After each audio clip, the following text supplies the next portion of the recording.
الحمدللہ وکفا والصلاة والسلام علی سید الانبیاء اما بعد فاعوذ باللہ من الشیطان الرجیم بسم اللہ الرحمن الرحیم قال النبی صلی اللہ علیہ وآلہ وسلم من یرد اللہ بہ خیرا یفقہہ فی الدین۔ حضرات گرامی قدر، ادلہ اربعہ کے ہوتے ہوئے اگر کوئی شخص یہ دعویٰ کرے کہ دین اسلام کے بعض مسائل کے اندر اختلاف پایا جاتا ہے اور مسئلے کا حل ہوتا ہوا دکھائی نہیں دیتا، تو اسے سمجھ لینا چاہیے کہ اس نے کتاب و سنت کو قریب سے ہو کے بھی نہیں دیکھا۔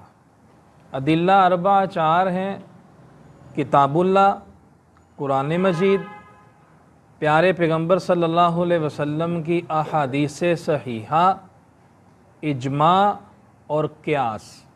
جتنے بھی مسائل ہیں، چاہے ان کا تعلق عقائد کے ساتھ ہو، معاملات کے ساتھ ہو، لین دین کے ساتھ ہو، کسی بھی چیز کے ساتھ ہو، اور وہ مسائل ہم میں سے کسی کو بھی پیش آنے والے ہوں اور ہم اس کا حل تلاش کرنے کے لیے علماء کے پاس آتے ہوں اور آگے سے ہمیں پھر یہی جواب ملتا ہو جی اس مسئلے کے اندر اختلاف ہے۔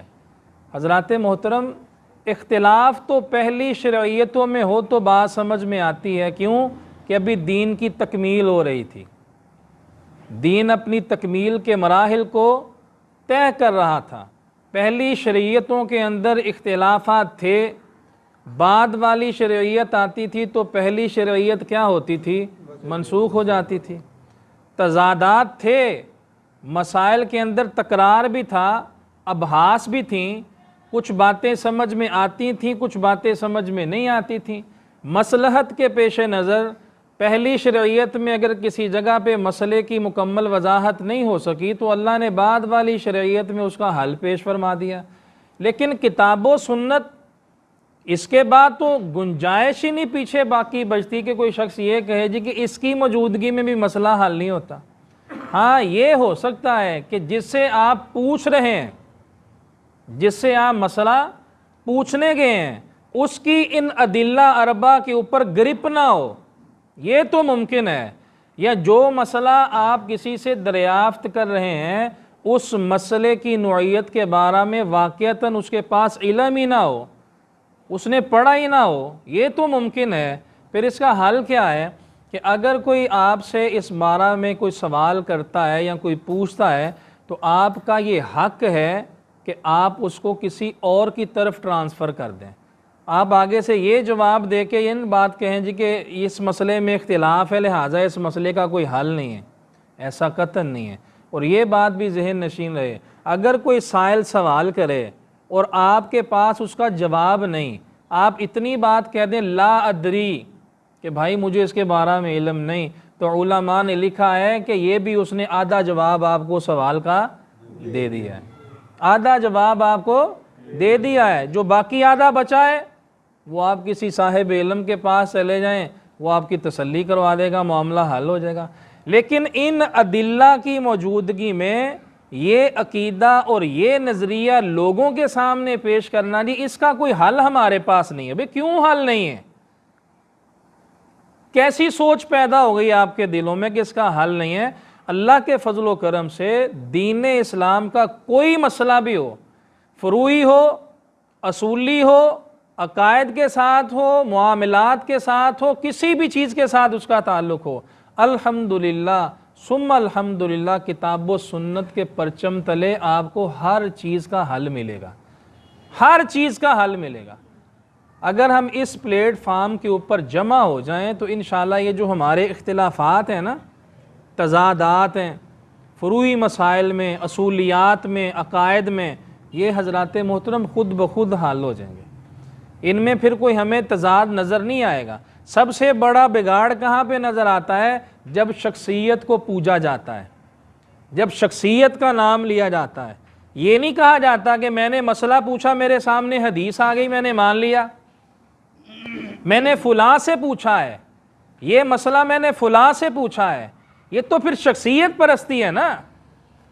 اگر ہم کسی شخصیت سے پوچھیں تو دوسروں کو بھی پوچھنے کا حق ہے، پھر وہ بھی جا کے پوچھیں گے۔ تو شخصیت کے پیچھے نہ چلیں، آپ نے چلنا ہے تو کتاب و سنت کے پیچھے چلیں۔ اگر کسی سے مسئلہ دریافت کرنا ہے تو اس سے دلیل پوچھیں، جب دلیل آئے گی جو شخص بیان کرنے والا ہوگا وہ درمیان سے نکل جائے گا، پھر یہاں بچے گا رب کا قرآن یا محمد مصطفیٰ صلی اللہ علیہ وسلم کا فرمان۔ تو پھر کیا مجال ہے کہ ان دونوں ادلہ کی موجودگی میں آپ کا کوئی مسئلہ حل نہ ہوتا ہو۔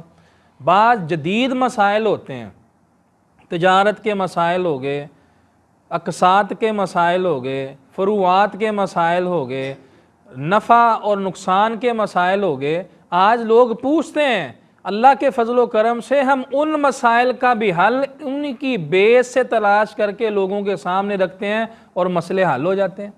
اصول اور قانون آپ کو کہاں پہ ملے گا؟ کتاب اللہ میں اور سنت رسول اللہ صلی اللہ علیہ وسلم میں۔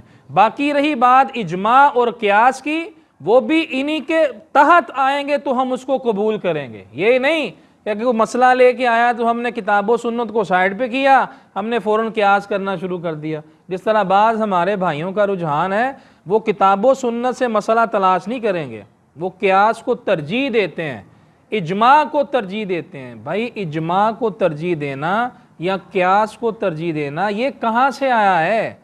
اس کی بیس تم نے کہاں سے ڈھونڈی ہے؟ یہ مسائل کس نے تمہیں بیان کیے ہیں؟ ان کے پیچھے بھی اصل کریکٹر اور کردار کن چیزوں کا ہے؟ اللہ کی وحی جو اللہ نے آسمان سے اتاری، اور وہی صرف دو چیزوں کے مجموعے کا نام ہے، ایک اللہ کی کتاب ہے اور دوسرا پیارے پیغمبر صلی اللہ علیہ وسلم کی احادیث سے صحیحہ ہیں۔ یہ ہمارا اوڑھنا بچھونا ہے، انہی سے اللہ کے فضل و کرم سے ہر مسئلہ ہم تلاش کرتے ہیں، تلاش کر کے دلائل اکٹھے کر کے پھر آگے عوام کے سامنے رکھتے ہیں۔ تو جہاں جہاں تضادات آتے ہیں، فہم نہیں ہوتا، ڈسٹربنس ہوتی ہے، جب ان دونوں چیزوں کو سامنے رکھا جاتا ہے تو الحمدللہ ہر طرح کے مسائل خود بخود حل ہوتے چلے جاتے ہیں۔ لیکن ذمہ داری پوری ہونی چاہیے، اس میں کمی کوتاہی کا کوئی شخص ارتکاب نہ کرے، تو اللہ کے فضل و کرم سے پھر ہر چیز کے اندر آپ کو کئی باتیں ایسی ملیں گی جو شاید آپ نے پہلے کبھی سنی نہ ہوں، لیکن وہ باتیں نئی نہیں ہوتی، وہ باتیں وہی ہوتی ہیں جو 1450 برس پہلے کائنات کے امام اپنی زبان سے بیان کر کے چلے گئے۔ چونکہ بعض لوگ کہتے ہیں نا کہ یہ نئی بات آ گئی ہے، یہ آج نئی حدیث آ گئی ہے۔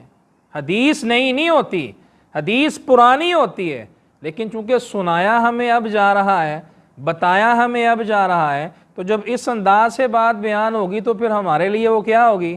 نہیں ہوگی۔ لیکن در حقیقت وہ مسئلہ نیا نہیں ہوتا کہ آج پتہ چلا ہے، نہیں، پتہ اس وقت سے ہے جب سے اس کا نزول ہوا ہے۔ وہ آج ہمارے سامنے کتاب کھلی ہے، آج ہمارے سامنے وہ حدیث آئی ہے، تو پھر ہمیں پتہ چلا ہے کہ ہاں یہ مسئلہ بھی کتاب و سنت میں موجود ہے۔ اللہ سے دعا ہے اللہ تعالی ہمیں ان باتوں کو سننے اور سمجھنے کے بعد اپنانے کی اللہ سب کو توفیق عطا فرمائے۔ سبحان ربک رب العزت عما یصفون وسلام علی المرسلین والحمد للہ رب العالمین۔